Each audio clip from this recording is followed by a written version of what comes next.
Herzlich willkommen zur Ausfahrt TV Show. Heute geht es um die Fahrzeugoptionen, die im Auto verbaut sind, sich aber nur gegen Aufpreis nutzen lassen. Ein paar Kollegen sind den neuen Honda Prelude gefahren und ich habe wieder für euch ein paar News zusammengestellt. Ich bedanke mich bei dem edlen Zuschauer, der mir ein gar nicht so kleines Geldgeschenk in Form eines Super Thanks hat zukommen lassen. Vielen lieben Dank. Bei der Weltpremiere des Škoda Peaks wurde erwähnt, dass der SUV jetzt stets mit Matrix-LED-Scheinwerfern ausgerüstet wird, die sich ohne passende Freischaltung aber nur als normale LED-Scheinwerfer nutzen lassen. Ich verstehe ja durchaus den Hintergrund aus Sicht der Hersteller. Nur noch ein Bauteil für alle Fahrzeuge, das drückt die Kosten und vereinfacht den Zusammenbau.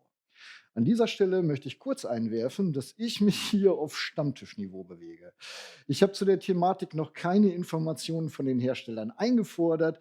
Ich denke erstmal nur laut. Aus Herstellersicht hat Skoda alles richtig gemacht. Für den Konsumenten ist das meiner Meinung nach eher schwierig. Du kaufst ein Auto.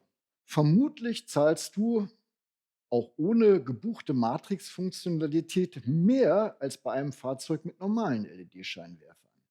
Wenn du einen Unfall hast, musst du einen Matrix-LED-Scheinwerfer ersetzen, selbst wenn du ihn nur als LED-Scheinwerfer nutzen kannst. Und am Ende wird die Versicherung das Fahrzeug vermutlich auch höher einstufen, weil die Reparaturkosten eben immer einen Matrix-LED-Scheinwerfer mit einbeziehen. Zumindest bei einem Frontschaden. Ihr versteht, worauf ich hinaus will. Um mich dem Thema langsam zu nähern, habe ich gestern mal die allgemeinen Geschäftsbedingungen von BMW Connected Drive überflogen und an einigen Stellen genauer gelesen. Ohne das jetzt zu sehr zu vertiefen oder alles im Detail beleuchten zu wollen, möchte ich ein paar Stellen bewusst provokant herausgreifen. Um die angebotenen Dienste nutzen zu können, wie beispielsweise den Autobahnassistenten, ist dein Fahrzeug natürlich stets online. Und jede Menge Daten werden zwischen dem Fahrzeug und BMW ausgetauscht. Der Autobahnassistent ist 2 Jahre nach dem Fahrzeugerwerb verfügbar, danach kostet er extra. Allerdings nur, sofern BMW diesen Dienst dann überhaupt noch für das Fahrzeug anbietet. Sie müssen das nicht, Sie können es aber. Im Falle eines Unfalls hat das Fahrzeug dann aber auch alles brav gespeichert, unter anderem auch die Fahreraufmerksamkeit. Ich weiß, darüber kann man unterschiedlicher Meinung sein. Auto und Server unterhalten sich also, und zwar ständig. Der Hersteller kann natürlich auch mit den Daten arbeiten, die er bekommt. Nach eigener Aussage, um seine Produkte zu verbessern. Also in unserem Sinne. Um die Verbindung zwischen Auto und Hersteller sicherer zu machen, gab es ja jüngst gesetzliche Vorgaben, damit nicht subversive Elemente plötzlich dein Auto vom Computer aus übernehmen können. Macht auch Sinn. Das hat allerdings ganz nebenbei auch die Möglichkeit für, ich sag mal, Tuner deutlich eingeschränkt, euch Funktionen nachträglich freizuschalten. Weiterer Gedankensprung. BMW hat ja damals einen Satz heiße Ohren bekommen, ihr erinnert euch, als sie die Sitzheizung nur noch on demand freischalten wollten. Ich habe gelesen, dass man das sehr positiv für den Kunden formuliert hat. So nach dem Motto: Ey, Sitzheizung buchst du halt nur, wenn es kalt ist. Fein, habe ich mir gedacht. Sowas wäre ja auch pfiffig für einen Autobahnassistenten. Ich fahre meinen neuen X5 das ganze Jahr über nur zur Kita und zum Einkaufen. Aber wenn ich dann mal zur Großmutter in die alte Heimat möchte, buche ich mir für eine Woche oder zwei den Autobahnassistenten dazu. Ne? Das kann ich wirklich durchaus nachvollziehen. Problem nur, soweit ich es jetzt verstanden habe, musst du so ein Paket eher für einen Monat oder gleich ein ganzes Jahr buchen. So richtig on demand ist das also nicht. Wie seht ihr das da draußen? Alles schon okay, weil geh mit der Zeit Boomer? Oder führen solche Bestrebungen und Geschäftskonzepte dazu, dass ihr ein Stück weit die Lust auf das Produkt verliert? Und aus persönlichem Interesse, wärt ihr bereit, für euer Auto zum Beispiel 20 € für ein Cockpit- und Infotainment-System Skin zu bezahlen, also HSV oder Helene Fischer gebrandet quasi, oder eben das, worauf ihr gerade abfahrt? Kleiner Wink mit dem Zaunpfahl: Euer Feedback werde ich mir ansehen, um zu schauen, ob das Thema nicht doch mal richtig vertieft werden sollte und ob ich das nicht mal journalistisch aufbereite. Honda als Automobilhersteller hat sein Engagement in Europa in den letzten 20 Jahren schon deutlich runtergefahren. Hatten die Japaner bei uns in Deutschland 2004 noch einen Marktanteil von 1,14%, so waren es 2025 gerade noch 0,25%. Im Vergleich dazu lag Hyundai 2004 bei 1,4% und heute stehen sie bei 3,28%. Ein Grund mag sein, dass Honda eine sehr überschaubare Modellpalette bei uns bietet. Drei SUVs, ein Kleinwagen und ein kompakter Hatchback. In den USA sind es 6 Modelle mehr, wenn ich mich nicht verzählt habe, unter anderem auch der Van Odyssey, den ich mir sehr für den deutschen Markt wünsche. Die höchste Form der Elektrifizierung ist aktuell bei uns der Honda CR-V als Plug-in-Hybrid. Die Elektroautos Honda E und Honda E Doppelpunkt NY1, geiler Name, sind bei uns gefloppt oder wurden schon vom Markt genommen. Ich komme aber nicht umhin, Honda mal ins Licht zu rücken. Die Autos, die ich in den letzten Jahren gefahren bin, waren alle ordentlich. Man merkt aber, dass sie nicht für den deutschen Markt gebaut wurden. Gerade was die Geräuschentwicklung oberhalb der 120 km/h angeht. Zuletzt haben sie nach 25 Jahren Abstinenz Anfang 2026 wieder einen großen Namen auf den deutschen Markt gebracht. Die sechste Produktgeneration des Sportcoupés Prelude ist nun auch wieder bei uns erhältlich. Ein paar Kollegen sind den Vollhybriden bei uns gefahren und haben euch ein paar Eindrücke mitgebracht, die ich zusammengeschnitten habe. Das hier ist das Comeback einer Legende. Honda schafft den Spagat zwischen Emotion und Effizienz perfekt. Also alles in allem echt ein ganz gutes Gesamtkonzept. In der Länge ist es das BMW 2er Coupé, ehrlich gesagt. Es ist auch eine Audi A3 Limousine. Hier, das wirft schon total Falten und so weiter und sieht auch schon speckig aus. Dahingegen, das ist halt so der Technologieunterschied. Unterschied hier außen und das hier, die Kopfstütze.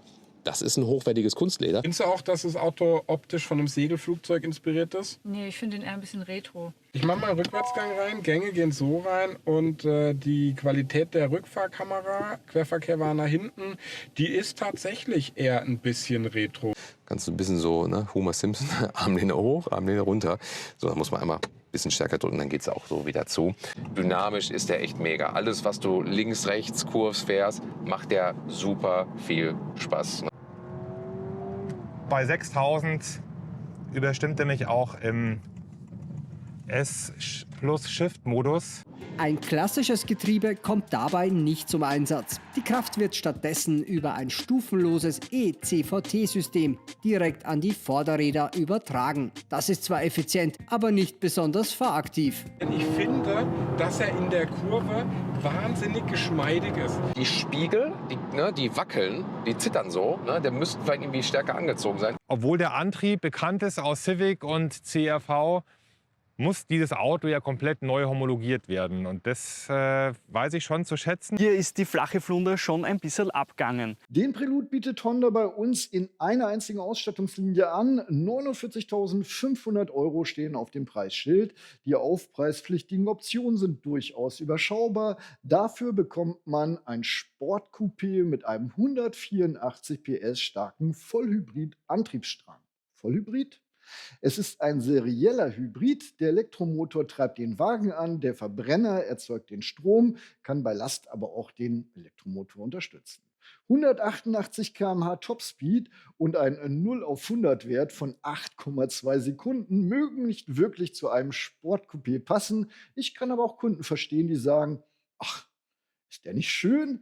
Schnell fahren will ich eh nicht. Das mag dann aber eine sehr kleine Zielgruppe sein, die Honda mit dem Marktanteil nicht wirklich nach vorne bringen wird. Dann wiederum ist die Anzahl bezahlbarer Sportcoupés in Deutschland mittlerweile auch schon sehr überschaubar geworden. Okay, nochmal ein Prelude für 2, 3 Jahre fahren und dann auch noch leasen. Schauen wir mal, was mein Partner leasingmarkt.de, Deutschlands Nummer 1 in Sachen Autoleasing, im Angebot hat. Und da sage ich, uff. Wir sind ja ein wenig verwöhnt von den Herstellern, die ihren Marktanteil mit schmackhaften Leasing-Angeboten frisieren. Honda nicht. 444 € bei 5000 Kilometern und 4 Jahren Laufzeit? Das wäre mir zu viel. Bei 3 Jahren und 15.000 Kilometern liegen wir schon fast bei 600 € im Monat. Da passe ich und nehme den Prelude mal raus. Wenn ihr auf den ersten Link unter diesem Video klickt, findet ihr alle Honda Leasing-Angebote. Und vielleicht darf ich euch jetzt ja den Jazz schmackhaft machen. Für mich einer der praktischsten Kleinwagen am Markt. Habe ich auch getestet. Hier gibt es ein Angebot für 139 €. Elegance ist die Basisausstattung, kostet unverhandelt 26.000 €. Schauen wir uns mal das Angebot im Detail an. 165 € bei 10.000 Kilometern und 2 Jahren Laufzeit. Also quasi eine Zwischenlösung, bevor man dann vielleicht auf ein Elektroauto umsteigt. Schaut euch in Ruhe die Ausstattung und die Basisdaten an. Vergesst aber auch nicht, ganz nach unten zu scrollen, um zu schauen, welche einmaligen Kosten noch auf euch zukommen.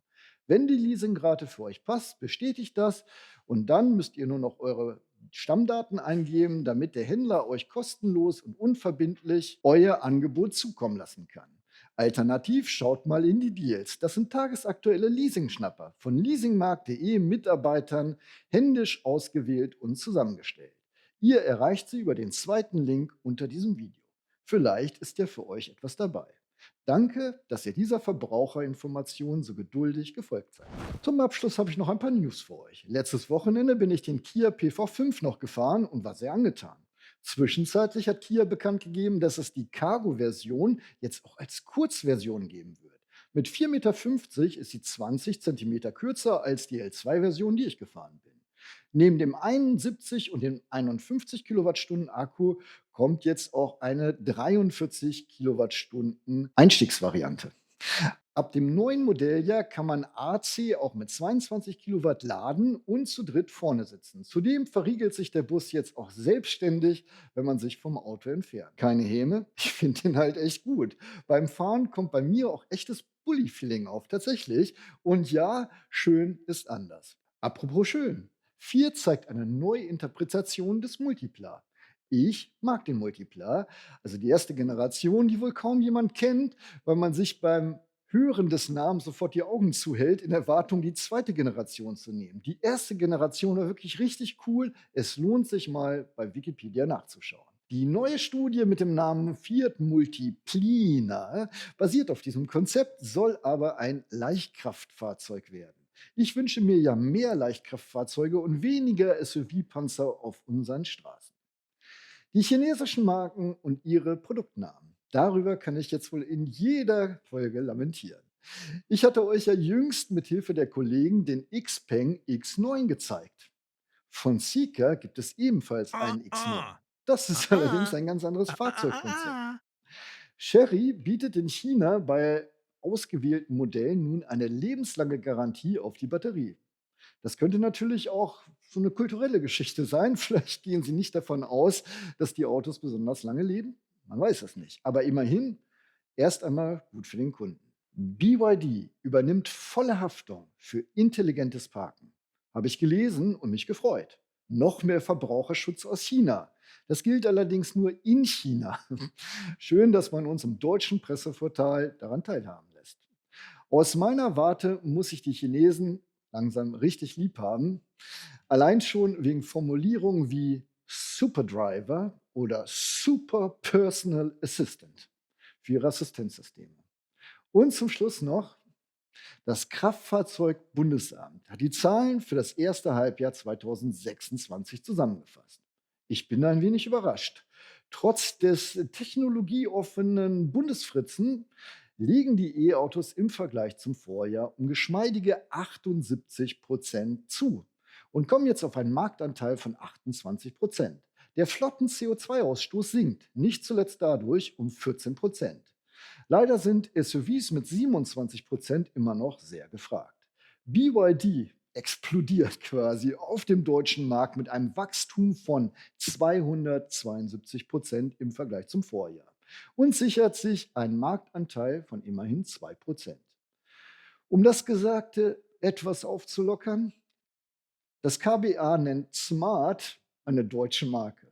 Na klar, wie Borgward, oder? Zum Ende jeder Sendung noch etwas Schönes wie versprochen.